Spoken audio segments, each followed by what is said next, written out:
Sir యూట్యూబ్‌లో నేర్పిస్తారు అంటున్నారు కదా! దానికి ఎంత క్రెడిబిలిటీ ఉంటుంది సార్? నిజంగా మనకది బేసిక్ అండి. నేర్చుకునే ఇప్పుడు ఫర్ ఎగ్జాంపుల్ నేను మీకు మీ నుంచి నేను ఒక్క రూపాయి కూడా తీసుకోకుండా మీకు ఇన్ఫర్మేషన్ ఇస్తాననుకోండి. హ్మ్. నా రెస్పాన్సిబిలిటీ కొంతవరకే ఉంటది. ద వే హ్యూమన్ నేచర్ చెప్తున్నా. For okay. ఎగ్జాంపుల్ నేనే మీకు కోర్సు నేను కొంత ఇన్ఫర్మేషన్ మీకు ఇస్తున్నా. నాకు కొంచెం బేసిక్ చెప్పండి. హ్మ్. But I will not pay anything అంటారు. హ్మ్. నేనేం చేస్తాను, నాకు ఫ్రీగా ఎంతవరకు చెప్పగలను అంతవరకు మీకు చెప్పగలను. ఓకే.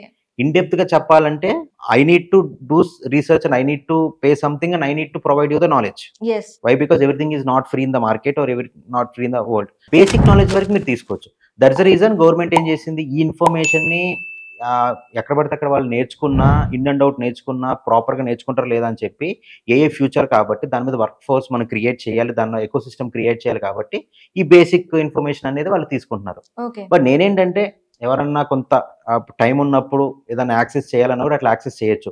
బట్ ఏదైనా క్రెడిబిలిటీ అనేది కొంతవరకే ఉంటది. మీకు హ్మ్. క్రెడిబిలిటీ కావాలంటే ప్రొఫెషనల్ ట్రైనర్స్‌తోనే యూ నీడ్ టు డూ. కొన్ని కంపెనీస్ మీద బాగా రీసెర్చ్ చేసి మీద ట్రైనింగ్ ప్రొవైడ్ చేస్తూ ఉంటది. వాటి దగ్గరికెళ్ళి మీరు చూడొచ్చు. బట్ ఆ ట్రైనింగ్ తీసుకుంటున్నప్పుడైనా కూడా అసలు వాళ్ళ హిస్టరీ ఏంటి?